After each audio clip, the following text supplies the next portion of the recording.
My guest today is Victoria Ukpaka Okoroji, the founder of Valucop Global, a growth and product marketer, and a Web3 enthusiast. Victoria and I met back in 2018. If you've listened to my previous episode titled I Published My First Book at 18, I mentioned I was a member of ANSA.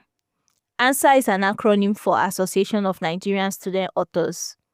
ANSA was founded by Dr. Kennedy Obowemu, a keynote speaker during Mutation 18. Victoria was a very active member. She's someone who I've always admired from afar and someone I've grown to love and respect. I love how passionate she is about digital literacy and Web3, how she advocates for those via her community, Valucop. I love her consistency over the years, and it's so beautiful to see how much she has grown. But Victoria's story didn't start off rosy. She got into uni at the age of 15 to study medicine, very certain that she was going to take over the world. But life had other plans. After struggling in medicine for 4 years, battling with depression and identity crisis, she graduated with a degree in physiology. How was the experience for her? Why medicine in the first place? How did she feel about disappointing her parents? Any regrets about not becoming a doctor? Victoria will be answering this and many more questions in today's conversation. So, without further ado, let's dive right into the episode. Hi, I'm God's Delight Agu, and this is the Only Needs podcast. Being a woman is hard enough, but being a woman in Africa, even harder. You're expected to be a good daughter, a good wife, a good mother, and still slay in your career. There are expectations from everywhere: family, friends, culture, society, religion, the list goes on. And every day we face challenges: physical, emotional, financial, and even professional. Sometimes you stop and wonder, is all of this even worth it? On Unit is a podcast where African women tell unfiltered stories of resilience, healing, and truth in their own words. We're here to help women own their stories, the good, the bad, and the ugly. As a storyteller and lover of stories myself, I'll be inviting some of my female friends and women I deeply admire. Together, we'll laugh, cry, unlearn, and grow as they share the battles they fought, the boldness it took to become who they are. If you've ever felt unseen, unheard, or unworthy, this space is for you. New episodes drop every Wednesday, so be sure to subscribe and join the conversation every week. Like Michelle Obama once said, your story is what you have, what you always have. It is something to own. So let's own it together. Welcome to the Owning It podcast.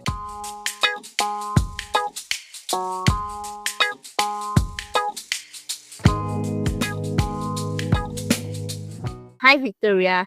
You're welcome to the Owning It podcast. Hi, Delights, God's Delights. Thank you so much for having me here. I'm excited. Happy to share my story. Thank you. All right. So before we get started, before we dive into the conversation for the day, a lot of our listeners will be hearing about you or be meeting you for the very first time. So I would like you to introduce yourself to us.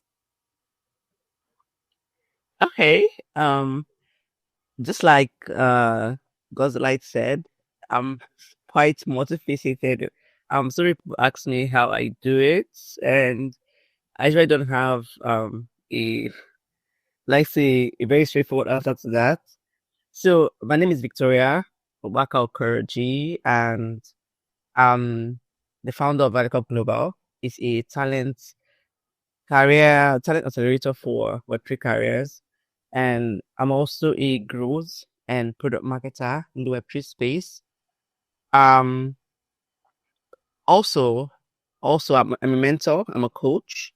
I coach people on career readiness because I know so many persons they've heard about the blockchain technology, they've heard about Web3, but they have no idea they can build a career there. So I help people to transition into the space and bridge the gap, bridge skill gaps, and then access opportunities in the space. And there's a lot we are trying to do because we're trying to like bridge so many gaps people are experiencing.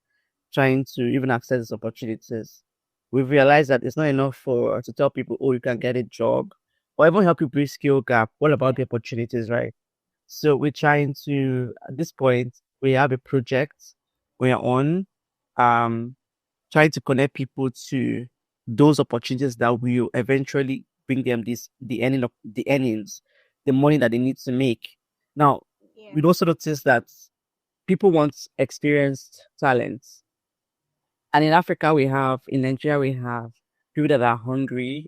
What I mean by hungry, not hunger, but being hungry food wise. I mean, people that are ready to do the work, people that are ready Yeah. to commit. But then you see employers, you see HR people, you see builders looking for people that have like 2 years experience, 3 years experience. And then you've seen person who just who is interested or who have some skills coming from Web 2, but then they don't look like the ready-made material for Web 3. So we are building something that would help. So right now we're trying to like collect data to make sure that we build what people want. So generally, I also have a YouTube channel, I have a community, I'm a mom, I'm a wife. Um with the number of today, we have so many one or two side hustles here and there. So I have a slogan. People know me by. People call me Valucop Safe because that's the name of my brand. People call me Valucop, Yeah. and I don't remember my name. He called me Valucop, and it's okay. It's fine. My slogan is value first, money next, Yeah. because money will always go in direction of value, all this every time, all the time. Value. So if you look at big money, always think value first. Think value first, and people will always welcome you in to give you a purchase, I'll give you money. So that's just a summary of who I am and what I do. Awesome. So indeed, you are multifaceted. Indeed, you are.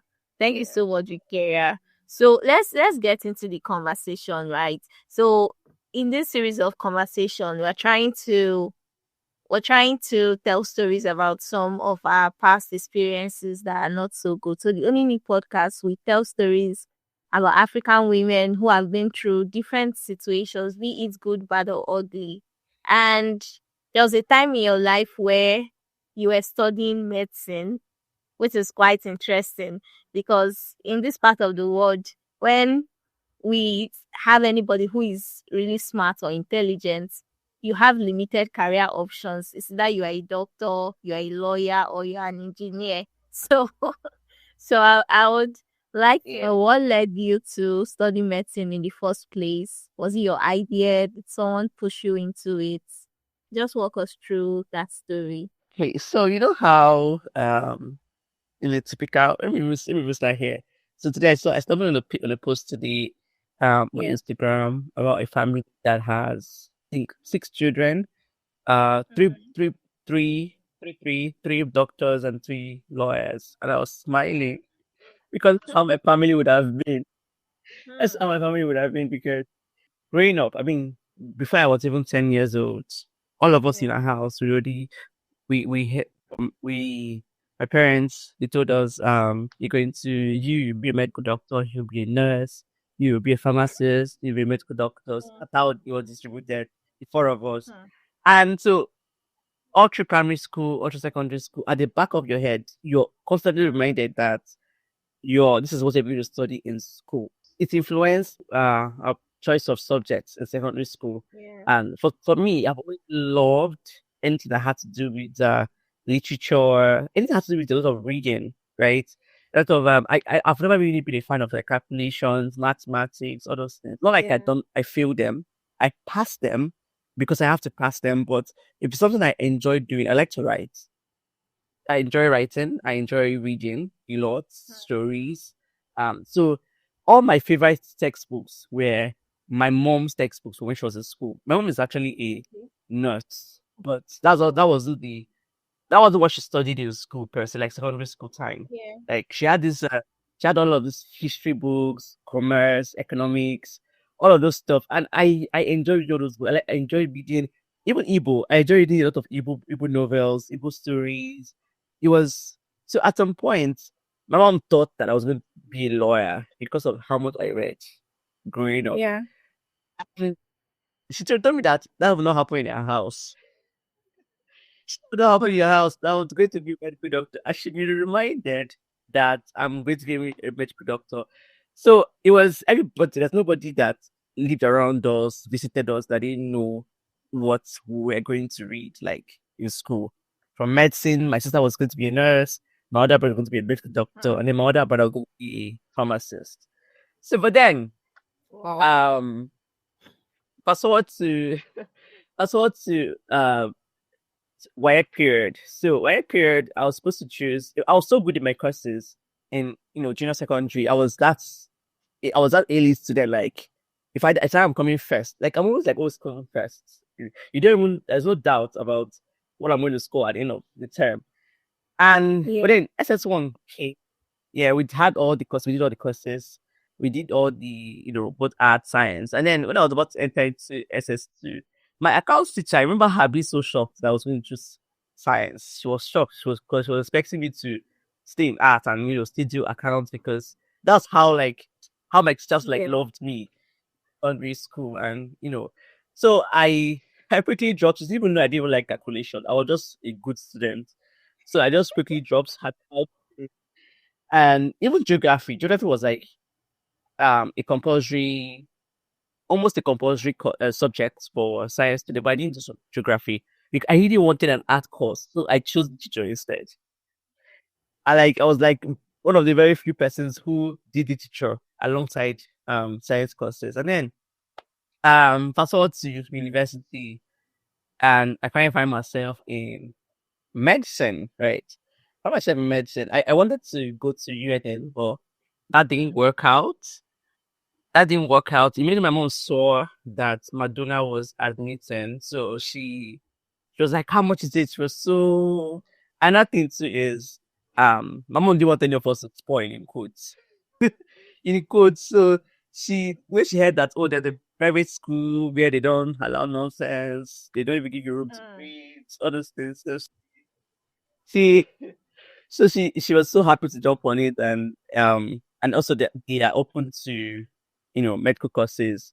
So I started my journey as a medical student. It was interesting. Medicine was not it was like it's an interesting course and all of that. But for me, someone that's always been very good in school, somehow, Yeah. just somehow, I struggled. Like I struggled a lot. I struggled a lot, Mm. and I had to read a lot. I didn't know. I just couldn't understand why I was struggling. Like I was struggling to, and then there was this pressure. There was this pressure from home. I have to, and the pressure is partially the fact that African parents like you have to do well in school. And the other part is there's this sort of silent competition going on in the extended family. Do you get bragging rights? Yeah. These bragging rights have been happening at the end of every term. Yeah, you know, s- being a first, coming first in first positions to secondary school was not really hard secondary school. So it was easier for them to brag to me. But now I'm in uni, like I had to do things so that the bragging right can continue. And that pressure. So I remember my first year. Oh god, I lost so much weight on my first year because I was trying so hard because first year was the determining year to know whether you're considering with medicine the second year. So I lost weight. If you see me that time, I almost vanished. That my uncle threatened me that I shouldn't come back like this ever.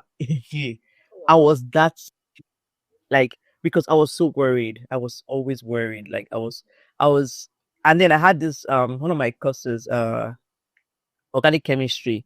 And they said they Yeah. were going to if you have less than C, you're going less than 50 marks in your grade. You're already out of. Just know that you're not making it into the list of people that are continuing medicine. And I had 40. I had 40 in organic chemistry. I was like, Whoa. Jesus. Wait, I didn't feel I was just on the edge between Yeah. failure. Um, but then for to cross over to this say I had extra 5 marks. I would have been on D so that I can at least be on the list of Spain. I said, God, I'll play for Messi. I can't forget. I mean, for Messi, like I prayed. I prayed though, and then the list came out as we're about to finish round of first year. The list came out, and I saw my name on number 30 on that list out of a hundred and 173 people. We were a total of 700 people in medicine, total of 700, and they chose You cut 173 it for the down to government. 130. Hey, that's good. 173, yeah. Hmm. Crazy. Crazy. Like over 500 people, like we are divided into other departments. So Other if you don't see your name on department. medicine list, Hmm. yes, you gotta check your other list to find whether your name fell under either maybe public health or physiology or So that Wow. was how my journey meant to the medical college started. Uh-huh. And it didn't get any Second year, easier. Like, the real deal. yeah, second year, the review, like I was faced with all the voluminous textbooks and everything, and the pressure continued, right? And I was this shy girl, very withdrawn, very. I was like always on my own, very, very, very calm. I was very small. I entered school really early, like very, very young. I was about 15, and I entered Wow. school. 15 years, yeah. So I was super young, and I was very quiet, very reserved. But then, as God will have it, I had this crew, this reading crew that Yeah. I joined. They were like there were two girls and two about five guys. So we used to read Uh-huh. together. We used to read like sun up, sundown, sun up, sundown. Like our life was just reading. But I can count on it as well in one lecture. They just reading. You can't even sit on the lecture. You just have to read. Like I've not realized in my entire life because in my secondary school, I had this. I just have to be in class and I do well in my classes, but no, I have to read a lot. It was it was intense. It was really intense. Like um, but then I had also had this health challenge during that period. I had this health Yeah. challenge that happened. And it was crazy. You just don't want to see me that period. And it was as if the more I gave effort, the more it wasn't working. So there's this thing Yeah. we used to do, call it in course, like it's like our CA towards the main exams, towards the Yeah. professional exam. I will now qualify to fourth year. So somehow, I mean, this is we're not making sense to me. It felt like I know what I know in my head, but I just can't seem to pass the in courses or just it just I just can't explain the struggle I went through that period because I just couldn't believe, and I don't know. I can't how to tell my parents. How do you tell your parents that this man said I'm Wow. struggling with it? Right? It's like I don't understand it. And I don't like to cram. I'm not a crammer. Though I had to cram Yeah. biochemistry because they had all these structures and things and all these things. I had to cram it to be able to do well in biochemistry. But then it was just not working. It was just not working. I love reading and that has to do with health outside those four walls of school. But in the four walls of school, it just wasn't working. Like it felt as if I read it, it bounces off my head. Like, and because it's not something I was familiar with, this job was something I was familiar with. I just couldn't even share it. I think it's probably the first time I'm opening up like this to any like I've shared this thing with my husband and other people, but I'm talking about the struggle I had with reading for someone as intelligent as smart as I am. It just didn't make sense As you. to even tell someone, Hmm. yeah. So and then second MBBS came, the professional exam. Oh, the time to see people that will cross from and so that will cross from third year to fourth year. Ha! It was the pressure Yeah. was worse if there's anything like that. The calls from home, I have to pass, I have to do well. It was just too much. And and then I was reminded how much that was being invested in me, how much that was going on in me, going into my life. So I had to sit down, Yeah. going to private school, and it wasn't a regular federal school. So you know how much it costs to be there, and then Yes. plus the health challenge. Hmm. So I gave it my best. I really gave it my best for real. I gave it my best. But then we were to write because I already because of the backlog in school. Instead of doing 6 years, I was already going to do 9 years in school in medicine. I Wow. didn't have a problem with it because Hmm. yeah, I didn't have a problem with it because I entered school young, and so Mm-hmm. I wouldn't be so old coming out. But then that period, you have the thing in school where they need to renew their licenses and everything. They got this quota. They can't have more than 50 people in a class. And we're over 100 Wow. in class. Wow. Yeah, so they need to cut down. So they cut you there. If you're not at the first 50, it means you have to wait an extra year. And we already had 9 years. So, Hmm. so people like me now, so we now wrote our pre-qualifying exams. It's exactly like the main exam. It was supposed to be like pre-MBBS. Pre-MBBS, it was pre-MBBS that was civils. So they can select their 50 that would now write the main exams as per the requirements from the national body. So I found my name. I think I found my name around 600 plus. I didn't even make it first 50. I didn't make it second 50. Away. I'm telling you, I'm getting an extra year. Hmm. Yeah, like a little percent of the extra year. Wow, I didn't know how to feel. How did I call my mom to tell her that I'm not entry fourth year? Chai. Like how? How was I going to do that? And that exam period, I was so ill. I could barely work. I could barely talk. I could barely eat. I could barely do anything. Like that was how much I was so much pain. But I had to show up for my exams. Like to the point that I couldn't move my head sideways. Like it was that bad. I Wow. had a very close friend who my best friend then. She woke up in the midnight, she'd be praying for me. Like that was how much even my roommates would be praying for me. That was how it was. But I had exams to write. You can't even say it was, and I was always on like, see, my medicine years were filled with one, either it's a school challenge or a health challenge. I was either Wow. on one treatment or the other. Like, it's not I'm treating typhoid. It's funny that after medicine years, I never treated for typhoid again. Like that period, I Imagine. was always typhoid drip. Either as a drip or injection or medicine. Like it just did it. That You're 4 years of always. my, it was the 4 years. Hmm. I was always 4 years of my life. Like 4 years of my life was just I've not forgotten it. I don't even I don't know when I will forget it in a hurry because I still remember like it was yesterday.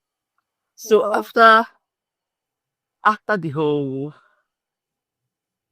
pressure, everything, I just had to call my mom. I called her and I told her that I'm not I didn't make the pre qualifying east. Exam. Hmm. Yeah. She ended the call first. She ended the call. Just, ah and then she called me back. She called me back and she said just that was the way I knew that okay, my mom does not hate me. She said, she told me that it's only people that are alive that write the exams Yeah. that I shouldn't worry about. Chai. I was like, eh?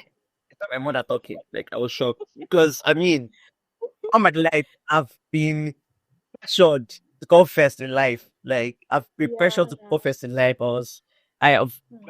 been pressured. Like if I'm not in the first position, like as if so. Is that my mother? So I feel like prayer because I prayed though. I prayed that prayer. So I felt like, oh God, my prayer did not work. I prayed, but somehow I think it worked on my mom because she just said that I was like, wow. But then because I wasn't used to failing, like I've never failed in my life. Up Yeah. until that moment, I've never failed in my life. But that failure was just so big that I went into depression. I didn't even know it was depression, Seth. Chai. I think it was depression, but I just knew that I lost the deal for life. All my life, since I was born, I was told that I would do medicine. So what am I going to do with my life now? Hmm. It's true that I had an extra year to write the exams. In fact, I went back to reading. I went back to school and started reading again, trying to prepare for the exams for the next year. There's this passion that comes when you're working towards a goal, right? Yeah. When you know what you are aiming for. Now that passion just died. It just died. Like I've never failed. Like what does it? I felt that was the first time I really experienced failure. And I didn't have energy for anything. How do I describe this now? Being able to even carrying things were heavy. I didn't know how to. I forgot how to smile. Like ability to smile left me. Ability to be joyful left me. There was no strength for life. Like the feeling is so I don't know how to describe it. Like you have to have experienced it to even understand what I'm saying. Like there was no energy Yeah. for life. Like if I'm going anywhere, I'm always fast. I always have this speed, this energy. It was no longer there. It was just gone. It was just gone. And my mom was at the point, my mom was scared. So they giving us a story about dying and all of that. Me, I cannot come and take my own life down. It's like I'm not rich like Yeah. that. But then I Hmm. needed I needed a reason. I needed a reason to be more. How do I put it? There was no, it wasn't there. Just wasn't there. So after 3 months of trying so hard to start reading again, to start uh Yeah. you know, I got tired of it. I got tired of myself, the way I was, and I prayed. Hmm. I took out one night. I prayed. I prayed for long. Like I prayed for long. I told God I'm tired. I'm done. I'm not living like that. What is? I'm not living now. Like this is not. Doesn't make sense. It doesn't make sense. Like I'm done. Like I'm really, really, really done. So I just after that prayer, I prayed. I cried. It felt like I was there because I couldn't really talk to my mom. It felt like she wasn't going to understand. Do you get? There was no anybody that Yeah. felt like we don't understand, what I was going through in my head.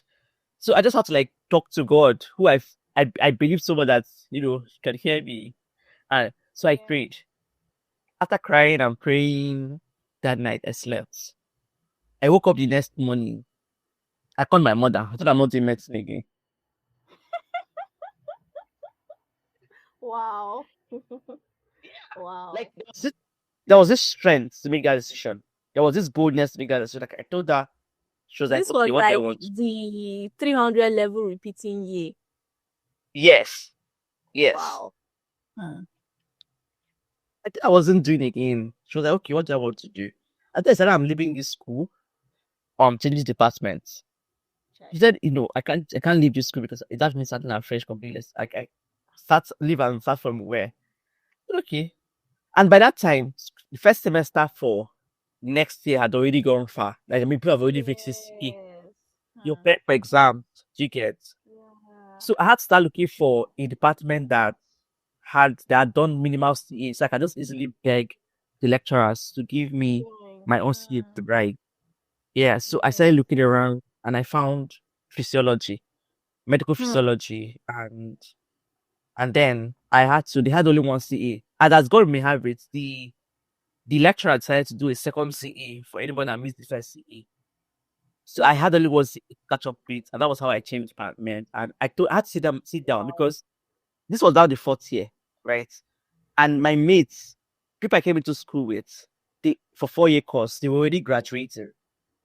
And my life Yes. was fresh Ah. with people that were way better than me in the class. So Yes. I had to sit down and I spoke to myself. I told myself that I should forget what has happened and Yeah. assume that I'm starting off, that I just came into this school newly. So that I will not have any bad energy towards my classmate as far. That kind of energy as far. If not for this thing now would have been, that kind of energy. I just didn't want that. I wanted to be able to relate this my new classmate like I'm on the same level as Yeah. him. And not give the vibe of I've been in this school for like 4 years and hello, you know me. I just I just didn't want that. So I spoke to myself, I really talked to myself and then packed on my bags and yeah, enter my new Wow. class. I met my new Wow. classmates. Yeah, so Wow. that's my medicine Wow. story. Hmm. Hmm.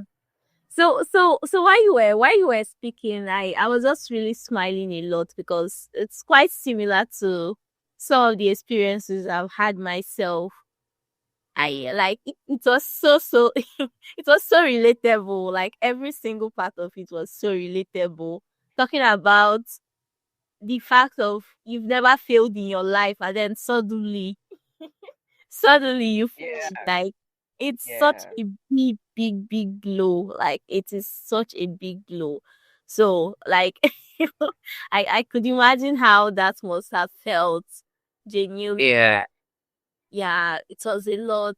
But I'm really glad that you are past that now. That was so many years ago. So you're in a much more better place now. So but like while you were speaking, it dawned on me that, like, why exactly do African parents or Nigerian parents, why do they think it's in their place to decide the children's career paths?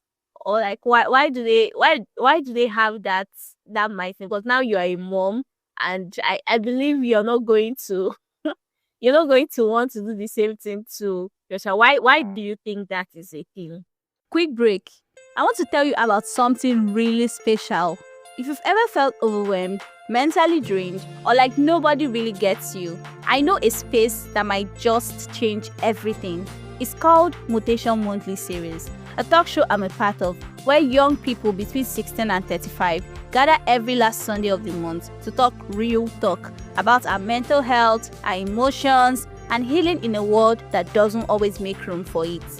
It's completely free, super chill, and honestly feels more like a conversation with friends than an event. You can join us physically in Lagos at number 13 George's School Estate off College Road, Oba. Or if you're not in Lagos, no worries. We stream live on YouTube. Just search Mutation Monthly Series, subscribe to our YouTube channel, turn on post notifications to get notified when we go live. If you want to register, head over to Team Mutation International on Instagram and tap the link in bio. Healing looks different for everyone. This might just be what yours looks like.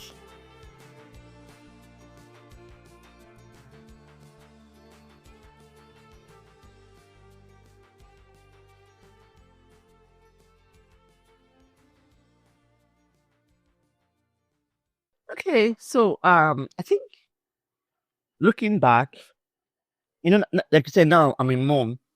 So many things make sense Yeah, when you become a parent yeah, and you're able exactly. to look back, yeah. So our parents, they have good intentions for us, no matter how they try to communicate that intention, True. no matter how no matter how we interpret it on our own end, right? Now we know better. And like my pastor would say, you have to learn to forgive your parents. Because if not, you might end up repeating the same thing that you did without even knowing. Because when you're a parent, you realize that sometimes your children will frustrate you. Trying to raise a child or trying to provide for that child, trying to decide what's best for the child. So you always be like, can't you see I'm doing so much? But on child's end now, though they're expecting something, just like expectations and reality not meeting. So I think our parents, in their time, things like medicine, pharmacy, law, Yeah. those professional courses we are seen as a ticket to be rich, to Yes. making money, Yes. right? And before that phase, being in tech, I've been able to study history and the evolution of tech. And I've seen that tech have had different phases, and each phase, there's always one particular tech that seems like it was the big deal. Like the Yeah. industry period, factory work was like a big thing. If your father was a factory worker, like you're not paying yeah, you know. And then that one evolved Yes. into all those professional courses now. Yeah. And if your father is not a medical doctor or your child is not studying medicine, in fact, in some areas, you even have reverend father. They do call it reverend fathers. So child not to be a reverend father. Yes. So it's all about um being able to so for some, it's all about the prestige, the being able to um boast, that bragging rights. And then it's also all about your child. You want your child to choose something that can pay them. Some of this like has a career future, something that they can easily make money from. They can easily get a job when they are done. Yeah. And if you're looking at the country you're in, you're thinking way ahead. So you're trying to like structure them and trying to make them take that path. So it's all about good intentions. But then um the Bible says, train a child in the way he should go, in the way he should go, not in the way we want them to go. This is the part that I think parents miss it. It's not the way that we want them to go. Is it there's a way that a child should go. So you're just there to expose them to right information, right network, right everything, so that they can make better choices. Because when someone is able to make a choice, like this is their choice, they are able to take responsibility for that action. So once I'm learning, like even myself, my husband, and we are getting different orientation, is children, because when you get to a child, they are a reflection of you. You're a reflection Yes. of they copy you, the reflection of their environment. They have not, it's like a blank slate, right? The blank slate. No child came into this world to with something, maybe some extra. So it's they eventually begin to mirror you. So as a parent, you are not to say, okay, you must do this, you must do that. But you can expose them to those things. Like for example, now we're in tech space. Expose it to different skills, different stuff. You'll find the one that they're going to love. There's no praise them when they are doing something they love. Anyone you expose them to, just show them this is what is obtainable and allow them to make their choice at the end of the day. Because, like I said, children are supposed to nurture. Like, however you nurture them, that's what they're going to become. So, of course, you're not supposed to now say, do whatever you want, no, because children they still need to be guided. You can't assume that a child will eventually know what they should know. Then that's where the training comes in. But then, what the content of the training is what's actually our parents.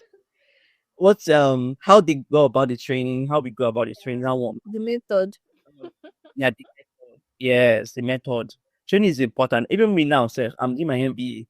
It's still training. I'm going back. I'm in trying to get, but then it's the method that is very, very important. It's a way of showing love. Our parents are not the people that tell you, "I love you," or that kind of thing. It's not, or even apologize. We have parents that don't apologize for what they did, True. right? True. Yes, and those things they leave a mark on the child. And when they grow, they end up doing the same thing their parents did, or even doing worse. But if there is different, yeah, if there is supposed to different um knowledge, training, you realize that okay, I can be better, I can do better. So they begin to intentionally change that process. So being a parent now is really something I look back, I'll be like, easy, oh. I love those, you know, I had just one child, and I know what's the pressure, middle of the night. You have to believe God on behalf of the child. Like you have to pray for the child constantly. Child cannot pray for themselves. Like there is a responsibility on you. And then sometimes this child is not even aware of what you're going through. So it can draw it to the end of yourself. So and then you have to definitely take care of yourself, definitely know that you can't take out your frustration on this On the child cloud. Yes. matter how much you're frustrated, because that's another level of intentionality. It's another part that our parents, some of things that they're going through rubbed off on the children, and um, the children now think that okay, this is normal, or their parents doesn't love them, but just life happening to them. Life happens to them. They have to make choices, right? They have to make some decisions, and sometimes it's not always the way the children interpret it. So I'm not removing and taking responsibility of the parents, the mistake parents make. Just that, like I said, when you grow older, you understand a bit You of it. understand. Yes. Yeah. True. True. So while you were speaking and you made mention of train up a child, you way you should go. A story came to my mind. So this is Okay. like really, really recent. This is something that happened recently. So last week, I think was it last week or I think it was last week. So a friend of mine, she has two kids and I happened to babysit them for a couple of days because she was not home. And Mm. within those few days, I discovered her oldest daughter is a writer. Wow, loves writing. And I was like, this is good because I'm a writer too. So, it's really good when you see younger people doing the kind of things that you like. And immediately her mom came, I was like, this is something I discovered about this girl and I think is really beautiful. And Mm. I'm so glad that she has been able to discover this talent of hers. And she's able to, so it gives you the opportunity as a parent to actually nurture her in that direction, because this is a gift. This is something that comes naturally to her. And then she's like, yes, but she's going to do science. I'm like, okay, why? Like we're more. Why? Why? Why does she have to do science? This girl is barely 8 years old and she already knows, like, she loves storytelling. This girl was rephrasing Bible stories, writing stories about Adam and Eve, writing stories. I was like, oh my god, this is so good. Like, this is so good. So why does she have to go through the whole torture of sciences and all of that, you know? And then there was a statement like science opened the brains, and it triggered me so much. It brought back memories of my own experience with my mom growing up and all of that. Like it was like it was full circle. It just everything just played back in my head again. And I was like, do you want to waste this child's life?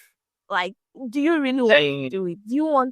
Do you really want to? Because I feel like in this part of our world, we don't really pay attention to time. We just feel like, okay, just like when we were so we talk about 9 years, 9 years in medicine. There's so much you can do in 9 years. Like you could have a PhD in something, like in 9 years. Exactly. But we just feel like, well, it does not matter, and it's just crazy. So it made me, because it made me start thinking about myself, because that was the exact same thing that happened to me. I started writing. I used to say, I could, as soon as I could read and write, I started writing. As soon as I could read and write, I was writing. And in my own case, my dad was a writer as well. So it made sense because, okay, I already had somebody who was already writing. But then when it got to that point of like deciding science or arts, my mom was like, you're going to do science. Science opens the brain. Like, It's like all our parents, they went to the same school. Like they all sit down in the same classroom and they just tell them like, "Yeah, this is what people should do and say." so science opens the brain. And I did sciences. So unlike in your own story, my own story is that I loved calculations so much. I love calculation. Anything calculation, just give me calculation. Yeah. When it came to biology, it was, oh my god, like I struggled so much with biology. Like I did not like it was just too much for me. But then, okay, now I'm a science student. What am I going to study? They brought the option of medicine. You're going to study medicine. You're going to study medicine. And that was what led me to spending 3 years trying to write JAM and meet the cutoff mark for medicine. 3 years of my life that I will never get back. So I really don't want to go into like the whole traumatic experiences of like writing JAM, finally getting into school to study pharmacy, dropping out of pharmacy, all of those experiences. But even up till this point, my mom still strongly believes that I need to become a medical doctor. Like, what, whatever, like, and it just gets me really worried. Do we really feel like, because okay, my friend's case and her daughter, look at someone like Chimamanda. What does she do? She is a writer. I had to actually start giving myself therapy recently that, you know what? You are a writer and that is more than enough. Like, there's so much you can become super successful in this thing. You don't really need to.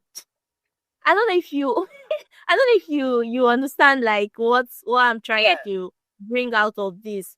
Like, how do you, because even the work that you do at Valucop is kind of related to this as well, career and career choices and decisions. So let's say you are me now in my friend's case. What would you say, or how can you help this child? Because I'm seeing a future where this person might end up being like me. Okay, it's not like I'm a failure or anything, but I feel like my life would have moved faster than it is now if I had focused on the paths, like my natural inclinations, and just faced it headlong. Yes, okay. So we have okay, and it's an orientation thing, Yeah. right? Like I said, the intentions are always right. They believe that just careers, the open doors, the serious human beings, all of those things. But when they forget, or maybe because they don't have access to local information like we do, or that's why I am an advocate of digital literacy. I think I'm going to do I might even do a boot camp on it or something. I Yeah. want to do Yeah. research. Yeah. Hmm. Digital literacy is very important because there are so many things that many people are not aware of. I mean, tech is evolving at a very alarming rate. Life is moving so fast. Careers are evolving. I mean, areas that will make you money is just coming out that they are so uncommon. And so if money is the goal, like maybe for her, or even opening brain is the goal. We have software engineering. Why should Yeah. Treasury do software engineering, right? Because she's not exposed to that information. Hmm. I tell people that I tell people that we are we have the internet, we have data, we have our smartphone. Yet people have access to very limited information. Something that's easily browsing, like something like go just Yeah. browse. I mean, we even have ChatGPT now. Yeah. We had AI. They can just simply ask a question. What course can my child do that has a writing skill that'll make her millions? Yeah. And it's going to give you so many answers, right? So digital literacy is the problem. So many people are not exposed to the right information, or they not constantly expose themselves to information. We rather doom scroll on TikTok or doom scroll on Instagram, right? And these platforms actually have information that can impact what we know. But no, we'd rather follow celebrities and their Yeah. posts instead of following content that would actually enlighten us. Because this Enlighten is us. so yeah, Hmm. yeah. Social media is not bad. Yeah. Twitter is not even bad. People hate Twitter. I'm like, it depends on who you are following. If you're following people that are talking about rubbish and you think that Twitter is not toxic. I'm on Twitter, but I don't see what you're saying. What I'm seeing is my Yeah. fellow marketing people in Web3. We're exchanging content. We're talking about how we're going to move the space forward. You get because of what the algorithm made this Yeah. algorithm brought content I like and engage with. So if you want to stop seeing toxic Twitter, change your change your habits, and then algorithm will bring you you know, the things that are not toxic. Same thing for Instagram, same thing for you, Yeah. same thing for all these platforms, same thing for even Google self. If I go to Google now, the first thing it brings Yeah. in is show you what I've been searching about. Do you get? So it's just Mm-hmm. simply Mm-hmm. the first thing that I would do, like if Yeah. I'm with her, is to expose her to information, Yeah. right? Find out why she wants her daughter to do medicine, and then begin to break down that bias. Because this is something I do for a living. I break down biases because I know biases that are founded on something. There are so many biases I had in my life that exposure to the right information changed, right? Yes. So, like, let me use this whole Web3 thing as an example. Let me use my own bias, the bias that I had 2016. 2016, my brother was the first person to tell me, my younger brother, told me about the crypto space, Web3 space, and I was like, oh, is that Ponzi thing? I wrote it off as Ponzi because the experience I had, MMM was at the peak at that time. So I felt, and people were cashing out in Bitcoin. So I felt, oh, it was another Ponzi. Ponzi scheme were just everywhere. So 2017 came. The advert was all over in my face. But the natural thing, this is one thing that we don't do. I was like every regular person. I didn't go to ask questions or even research. My Yes. my conclusions were founded on my experience, Hmm. an assumption. Do you get? So Yeah. I know experience can be very limiting. Sometimes the experience might not even be the truth. It might be your truth, but it might not exactly be the truth per se. You get? So Yeah. my experience there was MMM, MMM Ponzi, Ponzi schemes. So I wrote it off. And then 2018 now came. I had this colleague from school, and I saw him on I saw him on Facebook and I followed him. Since my friend requested, we're like, oh wow, Victoria, how far now? What's up?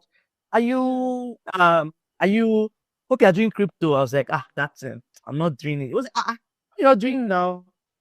So I was like, say no, come, oh yeah, come and join my community. Come and join. Normally, he charges for his community, but he told me I should just join like that. I should just make sure I show up in classes. Like I show up in classes, show up for sessions. That my mind will change. What I believe just change. I Yeah. was like, eh. I mean, mind you, my brother has been in this now for like 2 years now, and Wow. me, I'm still catching. I was still catching up. Policy. Yes. So he now started exposing us to the history of money. That Yeah. crypto didn't just start up there. It wasn't just another coin scheme. Somebody just came and booked up, and all of that. Said, walk me through the history of money, walk me through the technology. I was like, wow. Now see what information did to me. The right information did to me. It dissolved my bias entirely, like entirely. I became a believer right there. Like, I was like, wow. So that means if crypto didn't happen now, it would have still happened because it's just how tech has been evolving. I mean, I've Yeah. actually watched I've watched telecommunications happen over time with phones. I mean, I was when I was born, there was not even landlines. Yeah. Landlines came in, smartphones came in. In fact, I was started with all this Nokia 310, all these things, and I watched all those transformation evolution happen, and it's also happening to money. I was there when you want to go and um pay for what do they call it? Big withdrawals at the bank. You carry your paper, withdrawal slip, all those things. And then after I've evolved to ATM cards. I was there when ATM cards came into the picture. Now we have POS. Yeah. Now you have digital like to happen. Things are evolving like that. So it didn't change my mindset. It changed my mindset. Like I was so amazed. So it made me to now start. If you meet me and start talking anyhow about crypto, I would like to find out where your biases are founded on. You get? And when I find it, I dissolve it with information. It's not just about it's not even about telling you, oh, what you believe is bad. No. Because when you try to tell people that what they think is wrong, they'll become antagonistic towards you. Yeah. You get? So I don't even try to tell you that you're wrong. No, I show you that no, see the information here. See. And from there, the year afterwards, I now discovered that okay, I don't even have to trade. I can build a career in this thing. So I went back to the guy that explained this whole thing. I told him that I have social media skills that I got from Web2, where I had managed social media accounts from church where I served and all of those. It was like, that he knows somebody that needs a social media person. And that was how I got my first crypto job, my first Web3 job. And Wow. because it doesn't mean that these projects that people are trading, they are actual companies. In Web2, they are companies. In Web3, they are called products, projects, Yeah. and they would need different kind of skill sets, right? From social media to content to designers and everything. So that means there's a career path here. And you're not paid in your local currency. You're paid in dollar equivalent. Yeah. So it was just mind blowing for me. So that was when I was like, okay, I'm not going to be the only one that will know this. Every other person around me, they're going to get into this because I mean, like that was how I became and I was already running Valucop again, but I was teaching regular digital skills. I was teaching how to make money with what you know. Because I left school and I didn't believe that you have to work in a regular office to make money. I actually didn't believe that. I didn't get the space to back up what I knew.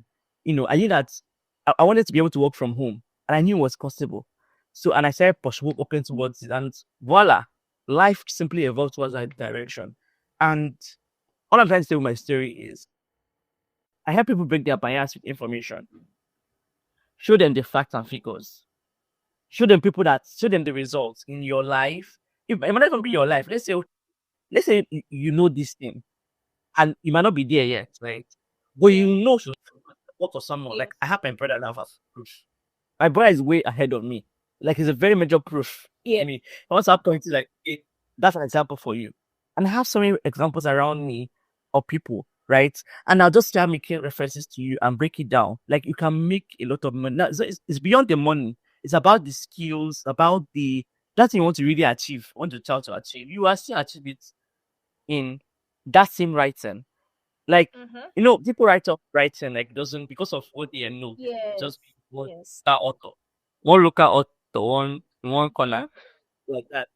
But when if a place where there are different phases of writing, you can be a ghostwriter, collect your Yeah. own pocket, and you're earning, right? So it's just information.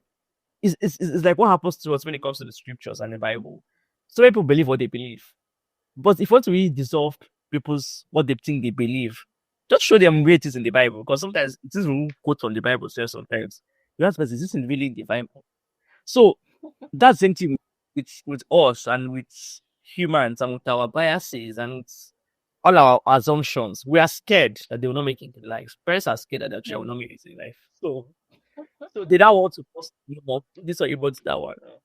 It's not that way, really. You just help her with that bias, show her and say it's too we're no longer in that age. The reason why people should go to school, I mean, should go through a university is because of um that kind of digital literacy. Yeah. School does something to you. School if it's someone that didn't go to school and never invested in their personal growth, it's obvious. Hmm. It's obvious in the way they communicate, it's obvious in the way they reason self, it's even obvious in the way they reason and they think. So what school does for us is not even about the when you graduate you get a job. It exposes you to social, emotional, intellectual, it's sort of that's what it does for you. So a child should go through regular school, unless if you can provide all of that thing, that exposure that the child is supposed to get for the child, fine. But the child can go through school, study whatever they want to study and all, but make sure they're exposed to skills. We're an era of skills, Yes. right? Yes. We're an era of where certificate does not cut it. That's what I like Web3. Web3 is not even a certificate. You can have all your diploma, whatever, and all. In Web3 does not count. Web3 is what can you do? Show us where you have done it. Show us proof. And show us you can do it. Show us you know what you're saying. Hmm. And that's it. That's what I like Web3. Which is all about portfolio, not even your CV or your resume. Not your CV doesn't count. The CV is a pointer of what you've done. But your certificate, like the school you went to, doesn't count, really. So that's my answer. Sorry, I feel like I'm telling a lot of stories. And so I gave this for too long. Okay, so let's get back to you, right? Let's get back to your story. Were you Yeah. afraid of disappointing your parents or afraid of not having a backup plan? Because you mentioned while you were telling your story that okay, you've had from childhood you've dreamt of this medicine thing, and now that you're no longer there, what is like the way forward? Were you afraid? Hmm. I was. Hmm. I was. In fact, I've been afraid many times. Hmm. Afraid of not making it. Afraid of um what my life will become. Yeah. I didn't want to be that girl. I grew up in Enugu State, right? Yeah. I'm from Anambra State, I grew up in Enugu State, and I didn't want to. In my head, somehow, I know that God has like bigger plans for me. Like it's taking me further than this place. Like I don't know how to put it. How that knowing that there is more for you. It was that knowing that felt like it died when I was depressed. That ability, that knowing of more. There's more. That passion for more was what died that period. But yes, I was afraid of disappointing my parents. You know, I was afraid of failing. Failure is one thing that then it's not now that we are speaking big grammar. Say failing forward. You can fail forward. All those things. It's easier said than done when you've not learned how to fail. Like all those. I was. In fact, even after I finished my NYSC, Yeah. I was afraid to come back home. Let Wow. me put this out there. I was afraid to come back home. I was like, coming back to what? Hmm.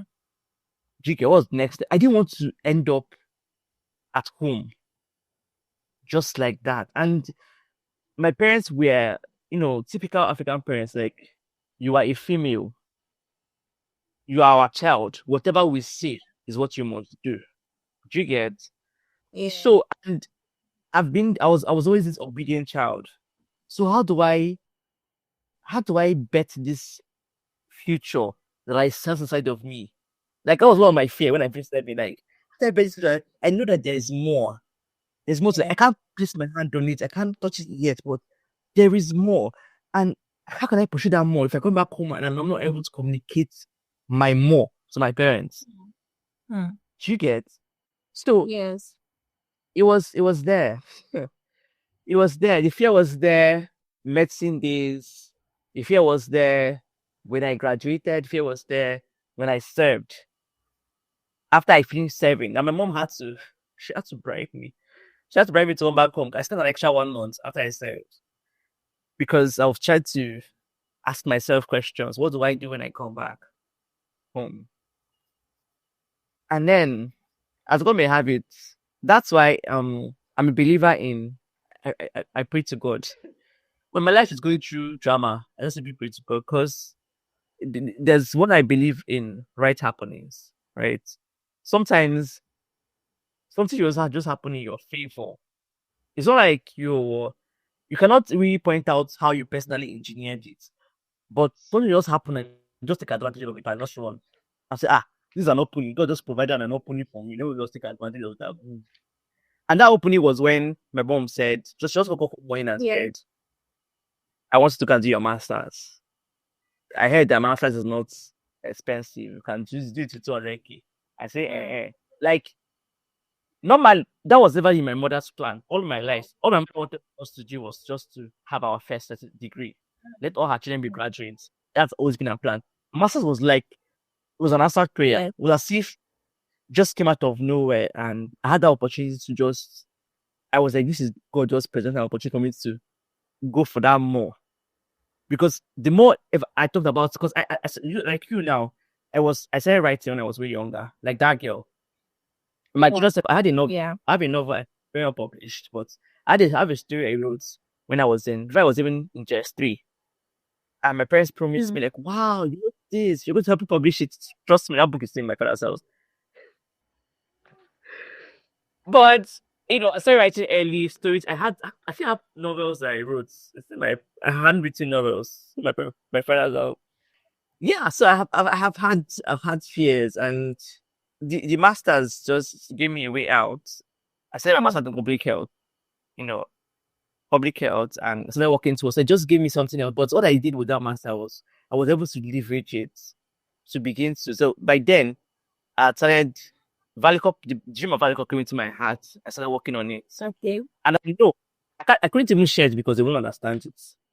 Do you get? Yeah. Another thing about our parents is they understand results, they understand success. Yeah. A process to it might not make sense to them. So, and I tried to communicate that for so long, it was not working.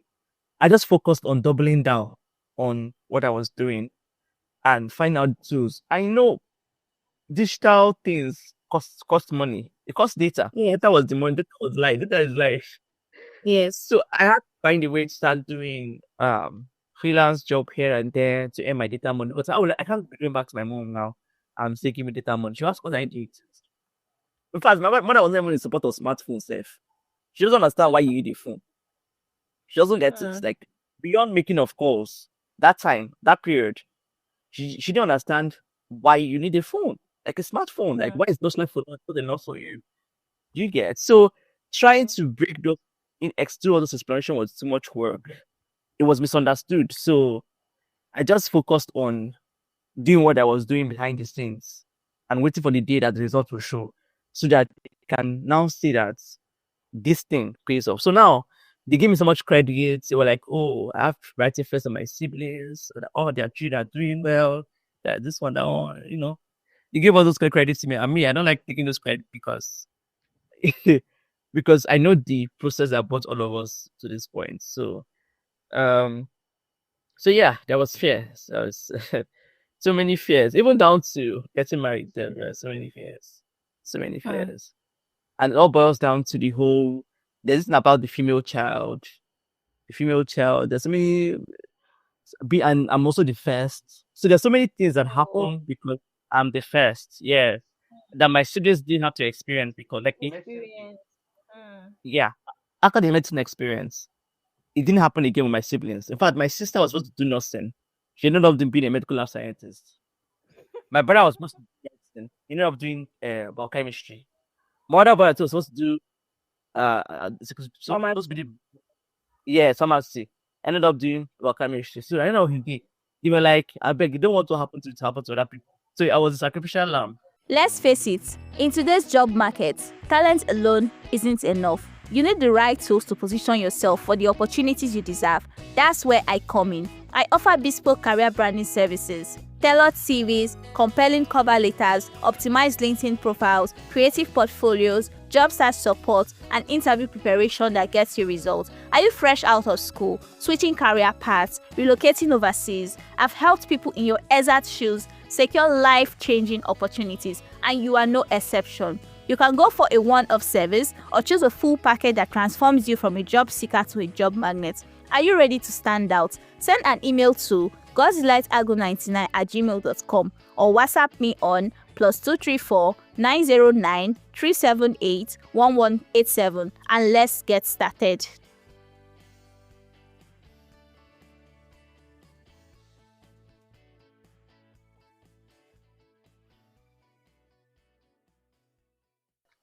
So the pressure reduced after me. Like after me, the pressure just simply reduced. They were like, it's not worth the pressure. It's not worth it at all. So my parents were easy, a bit easier on my siblings than they were on me. So yeah. So let's talk about healing. What did healing look like for you from all of this, especially the medicine experience, the medicine story? How did you heal mentally, emotionally, academically? Like when you now got into the new department, how were you able to navigate things? Was it different? Did it bring you peace? Any sense of purpose? Or you were just like, okay, let me just get a degree? Oh, healing. So healing started with me telling myself that I'm not like for medicine. After I left Yeah. medicine to medical physiology, I told myself that there's no point trying to carry baggage of what could have, should have, would have, or would have happened. And I had to talk to myself because I knew that a lot would happen in my mind.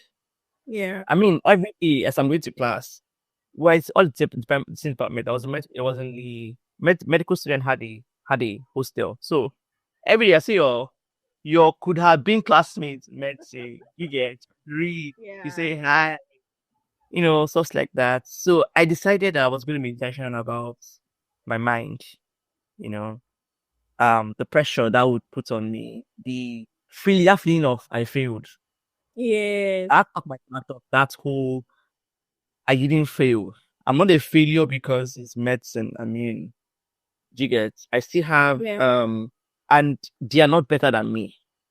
True. They are not better than me. They are just good. They pass the exams. They move on to their, you know, and then me now. I'm working in different parts. So and maintain a cordial relationship with them. I still talk to one or two of them. Like whenever we get to chat. In fact, one of them even called me the other day from that class. So it started with my mind, me telling myself that I'm still good enough. That failure Yeah. doesn't affect me. And it's really helped me with my class because I'm also very close to my classmates from this. And when I joined it, I didn't realize that a few of them were also had their own story. Some of them maybe they wrote jump Yeah. a million times before they finally made it Yeah. to that point. Some of them had their own stories as well. So imagine if I'd come into the class with one very chip on my shoulder, one heavy block on my shoulder, thinking other people don't have their stories. And when I came in, of course, there were people that were way younger than me. And then there were people that were the same age as me. Yeah. And then there were people that if you listen to their story, be like, most of is good. So, Older. yes. And they had even way like more challenging story than I had. So I had to just face my front and decided that let me just do and finish. I just wanted to graduate actually at that point. I wanted to graduate. So I was doing everything. I didn't want to stay an extra year. But I spent a total of 7 years in school. I didn't want to spend an extra year.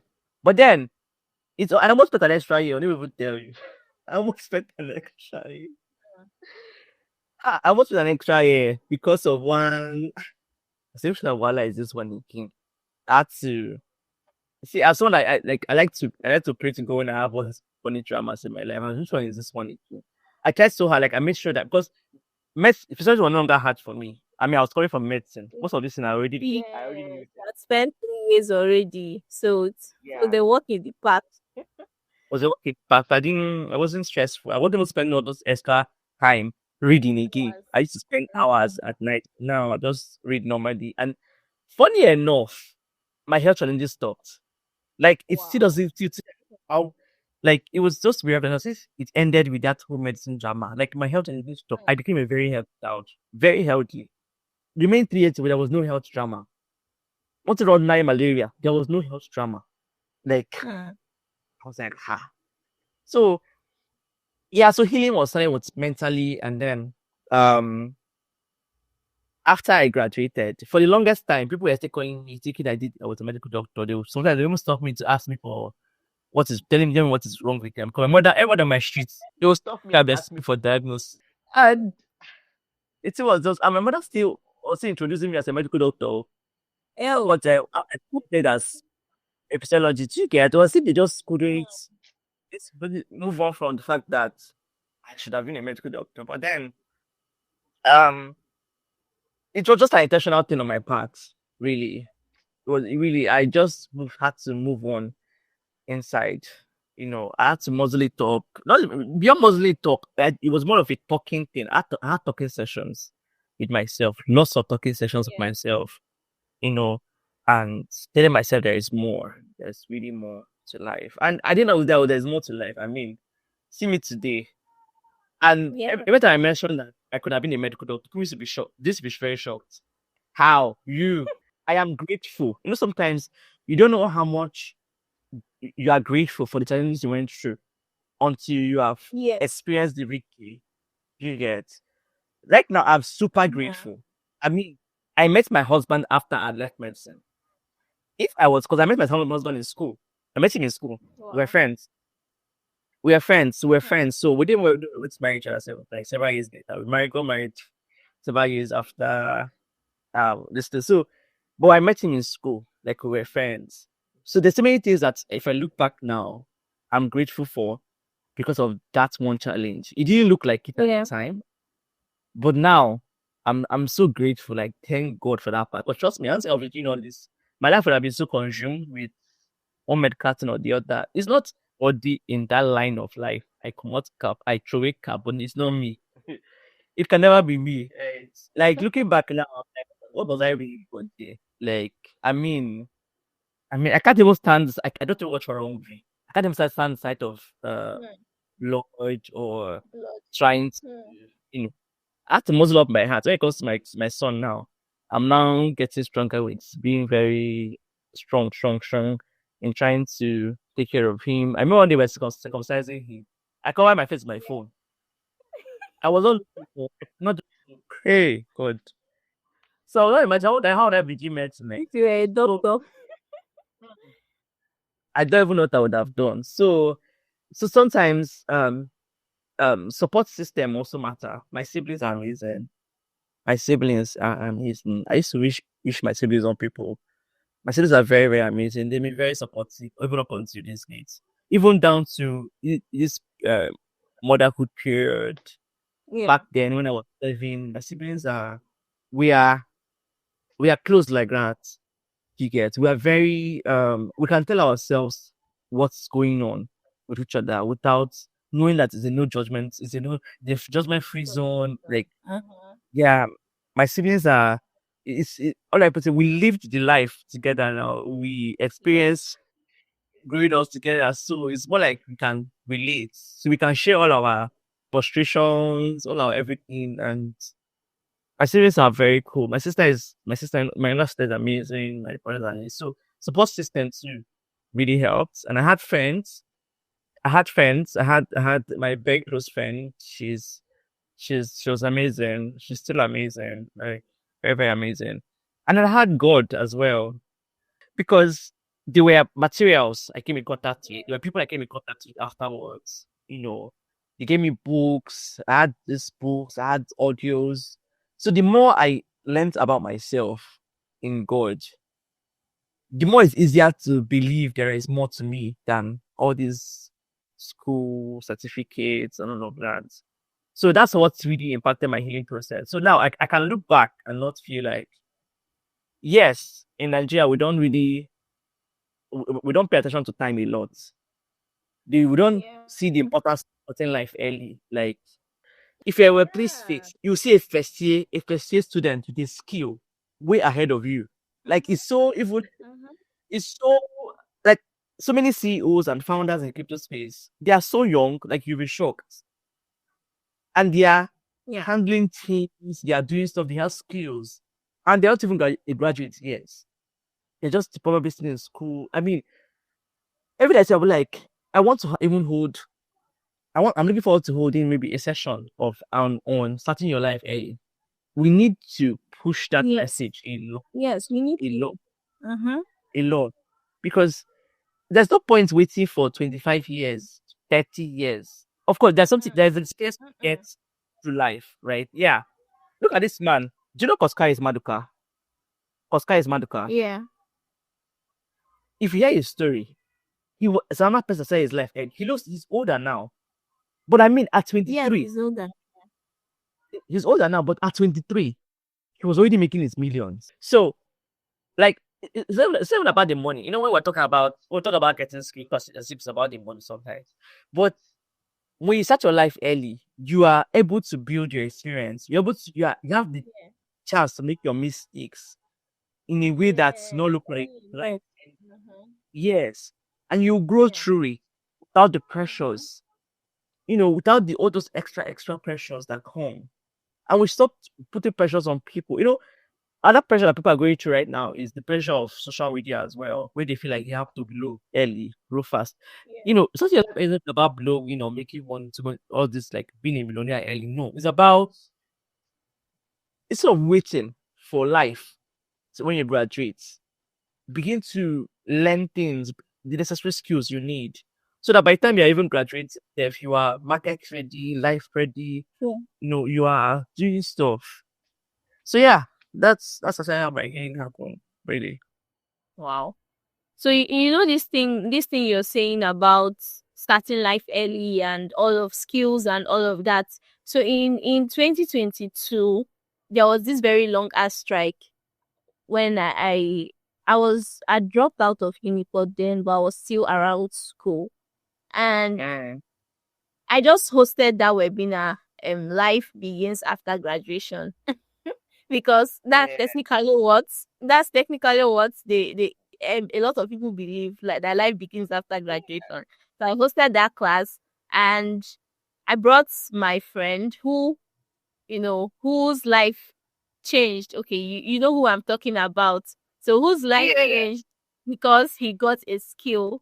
We're just in we're just in first year when he started learning this skill, and just before my very eyes, I saw the transformation over the years. So he was Yeah. still a student, but the he put it the way he put it was that my tithes is the salary of your lecturers.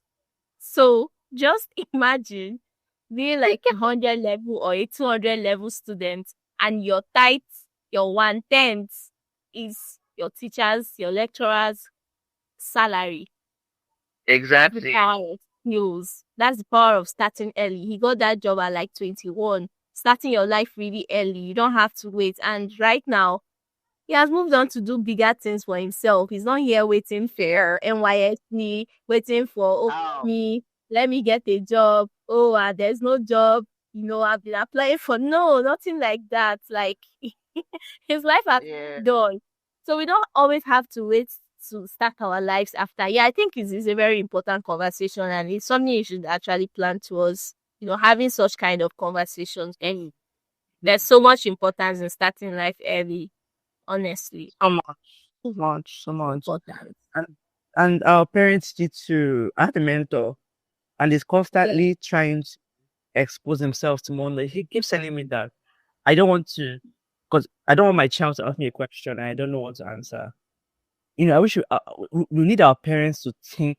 We need parents to start thinking that we even ourselves. That means you, as you're growing older, you don't begin to do things like doing our time. You know, Yes. we're supposed to evolve with time.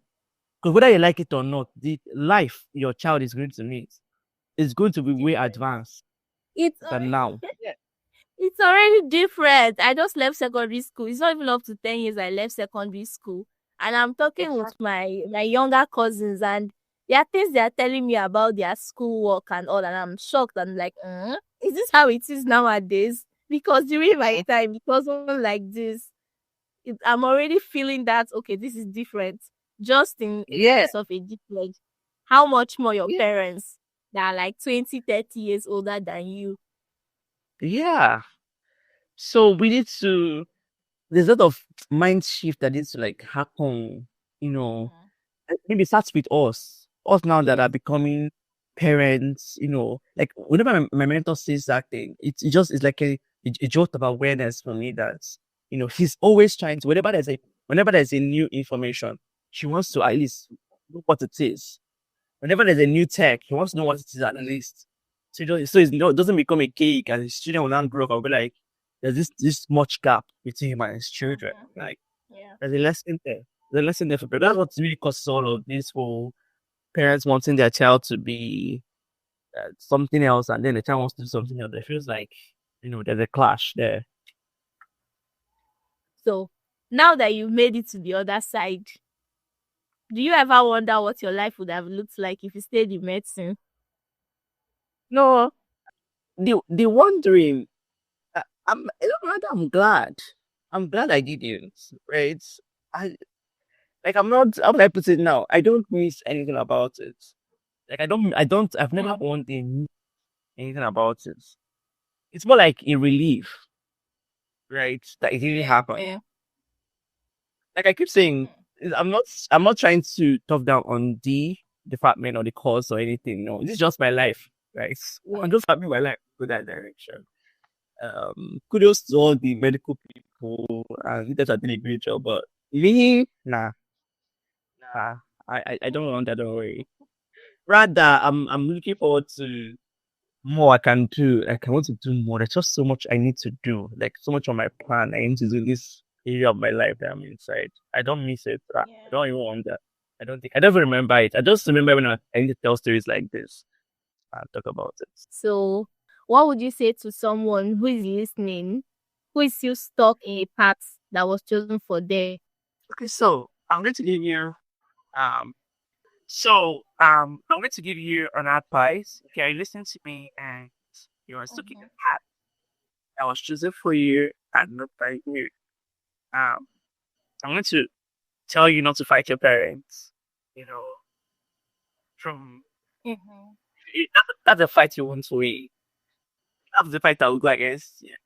So, but then we are in an age where there's so many, when I permissionless age, the internet gives us so many opportunities that are not gate kept. How do I put this now? One of the things I like about the Web3 spaces, there's so many things you can access dots. It's gatekeeping. There are not so many, not like there are no gatekeeping, but so many things are still that you can make money, you can build your portfolio, you can be sane without actually Yeah. trying to go through uh people who probably get creepy some information. You can literally build from ground zero and create your own path. I know so many persons that done this for themselves. You can be a complete nobody and then just become a sudden somebody just because of the value you add. So what I can say Yeah. is if you're the part where that was chosen for you, and then a particular part that is legit. So I'm all about the legit stuff. It's very legit and you are so sure of it. Result is people actually suffer a lot. Work hard, not to prove a point, but to achieve um your own version of success. in the sense that Yeah. people look at what you've done and they want to be like you. It's not like you're trying to prove it, not trying to prove it to your parents or anyone, but yeah, this is what success does. When you are on a path and then eventually works out, you just want to be like carried out Mm-hmm. how you did it, right? So do that and ask. Don't ask me, nobody, because I don't really like paying on the stage. Nobody supported me. Nobody did that. There are so many people in this world. People are also good, and they are making it in life. Trust me, Yeah. we have we have more access to resources than even our parents ever had, just because of the internet. This is the global world, in a global space. True. Just pick up your phone and begin to talk. Let me even use the cost of this podcast, for example, right? I mean, before the internet, you have to actually try have a physical skills. You have to, and something that you need just to run a podcast. And before the internet, you have to be sick. You have to be in one Mm-hmm. position, one case. And maybe Yeah. it's been new. You have to advert on the radio. But now we have, you can be from Mm-hmm. anywhere. All they have to just do copy a Yeah. link, click on the link, and they can listen to you, can access your information, they can see your skill. So don't wait. Yeah. Try and expect people to leverage where you are to get to where you want to be. Let's say, for example, now you're in a place whereby you don't have a all I put it now. Because I'm trying to think of context, but there are different contexts to this whole doing what they want you to do and you not be able to do what you want to do. In different contexts for different facets of other people's stories. So, or whatever it is, don't fight the people. Maybe you just by your parents or your what do they call your mentors or just fight them.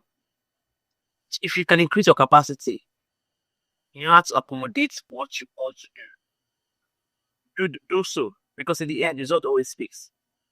Do so. If you can live, if I tell somebody I live in this like when I was doing my masters and I had to. No, my master was so really from my mother did this podcast. She'd be so shocked. Like my master Mm. to rock on Wednesday to Friday. My MS well, I used to go to school. Yeah, it's Saturday. I had to go to school Monday to Saturday. Why? I had Valucop to run. I had what I needed to ask skills. And I couldn't necessarily do them in the house. Right. So I set my Yeah. skills every day. And I go out and I had to find on my transport fare. How? Because I can't be.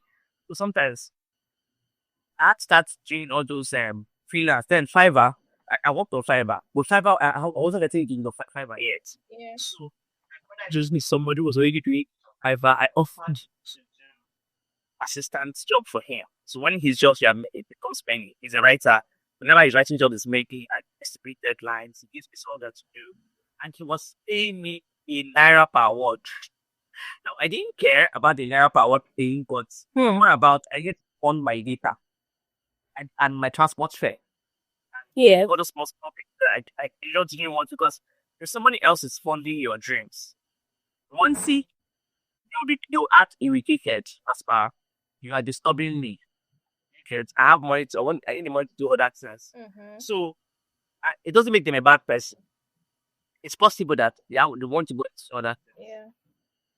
So these are I want to make some of that advice I just say. Side things that helps. Excuse me.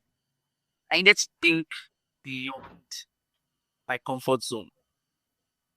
Because even complaining about we keep talking about, you know, my parents didn't allow me, my used to not allow me, my uncle this, my aunt this. I don't know, it might end up being people don't associate with cupcakes a lot. But when you're successful, people want to attend to the party. They want to show up, just find out how you did it. So leverage is just Yeah. having True.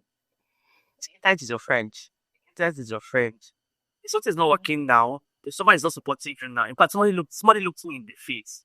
When I say face now, on the phone, he told me I should go and get a real job. And I said I was going to Wow. I should go and get a real job. Wow. Like to get the real job. Hmm. I was like, nice. It's okay. And that was the last day. That I have this personal quiet pride. All right, I'm proud per se. Just I decided that would be the last day that I would ever bring it up. She's hearing. I just good to find out one day. You will go by name one day and you find me on the side entry. That's what I decided in my mind. I'm not going to disrespect you. I'm not going to Yeah. disrespect you. I'm Yeah. going to whatever, but I'm just going to face my work and work on me to get the result I want. And I also learned that there are so many channels. If somebody stop being a channel to you, there's no point crying over that channel that's closed. There are so many other. All you have to just to look and you will see. Just search, just Google it. I mean, these days there are so many tools. This thing itself, we don't have AI that can code app for you. I mean, all you have to just tell it, I need an app that can teach people how to speak English. It will code it from scratch. So we have so many tools our beck and call. Just leverage what life is already provided for you. That's only too so many resources, just leverage it. All you need is like data and internet access and a phone.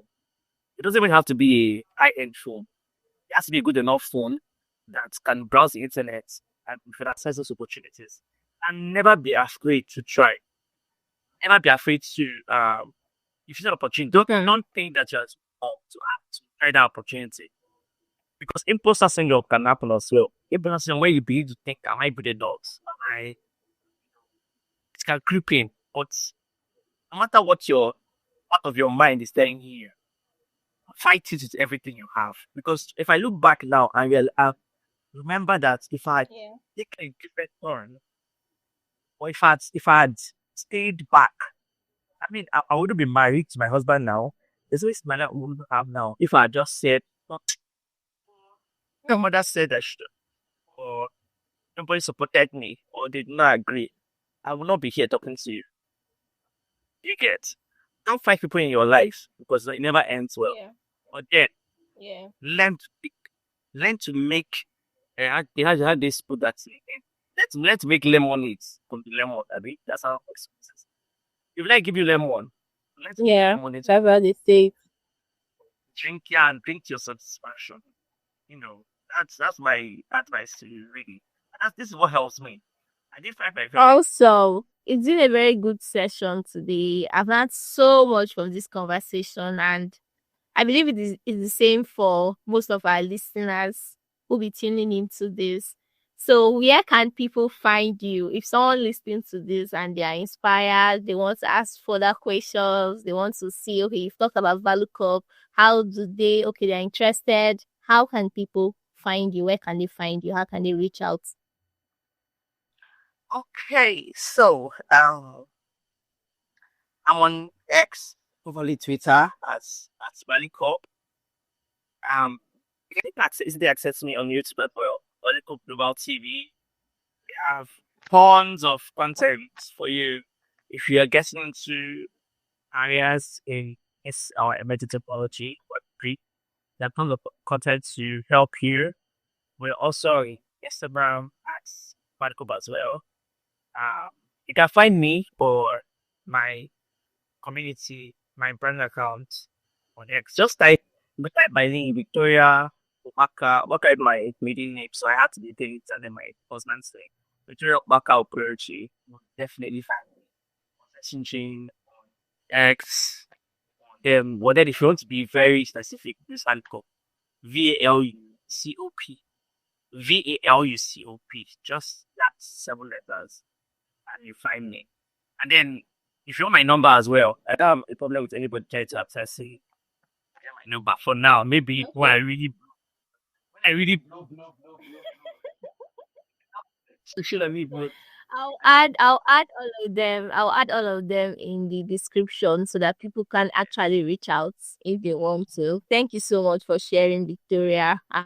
I'm really happy that we have had this conversation, and I believe that's going to be valuable to people that listen. And I'm wishing you all the very best in everything that you do. And that blowing that you're talking about, very, very soon, you're going to blow. It's going to happen. Thank you so much. It was a pleasure being here. Thank you for sharing my story. Allow me to share my story. I hope you read this. Thank you so much. Wishing you all the very, very best in life as you pursue everything that you dream of pursuing. Thank you very much. Thank you, those debates. What struck me the most about Victoria's story is that sometimes the harder you push on the wrong door, the heavier it shuts. She puts everything into medicine, late nights, endless reading, even through health challenges. But the more she tried, the worse the results became. And yet, what looks like failure turned out to be her redirection. Walking away from medicine gave her health back, gave her joy back, and gave her a new path that fits her more than she ever imagined. Today, she's thriving in Web3, building Valucop, and proving that in this new world, skills speak louder than degrees. Her story is a reminder that your parents' plan for you is not always God's plan for you, and that healing begins when you stop asking what if and start asking what now. If you're listening and stuck in a life chosen for you, let Victoria's story remind you. You don't need anyone's permission to pivot. The world will adjust when you choose yourself.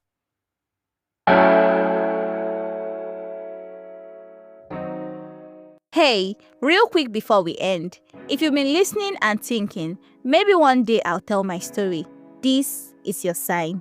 You don't have to be famous. You don't have to have it all figured out. You just need to be honest. Honest is a space for real people, real voices, and real stories.